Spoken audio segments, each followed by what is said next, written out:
Hola, Pablo. Hola, Sandra, ¿cómo estás? ¿Qué me regalas hoy? Pues mira, tenemos Came Muscat.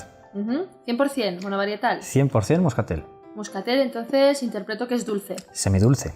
Vale. Me encanta el color, te tengo que decir. Veo que es amarillo pálido pero brillante. Y veo un poquito de aguja, ¿veo bien? Sí, es un vino al que se le para la fermentación de forma natural y por lo tanto tiene un poquito de azúcar residual y el carbónico que tenemos es de los restos de la fermentación. ¿Lo catamos? ¿Lo catamos? A ver el nariz, ¿qué tal? Me gusta porque es aromático pero no es muy perfumado. Sí, tenemos melocotón, albaricoque.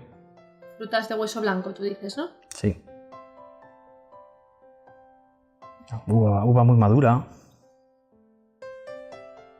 Es un vino que huele a uva.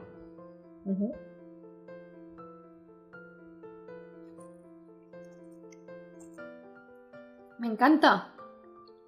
Tiene un toque de dulzor que lo equilibra perfectamente la acidez que tiene. Es un vino fresco. Me lo tomaría solo. Yo me lo tomaría a cualquier hora. Bueno, tú porque tu profesión, ya ves.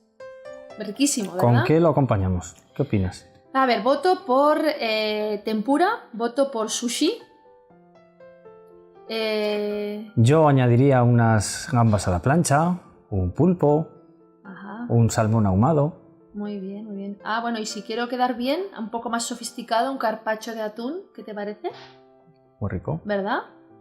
Yo creo que este es un vino muy juvenil, muy fresco, que le puede gustar a la mayor cantidad de público posible. Súper fácil. Creo que es un vino muy fácil, muy divertido y es un vino para disfrutarlo. Un gran acompañante como tú. Muchas gracias, tú también. Como siempre brindamos.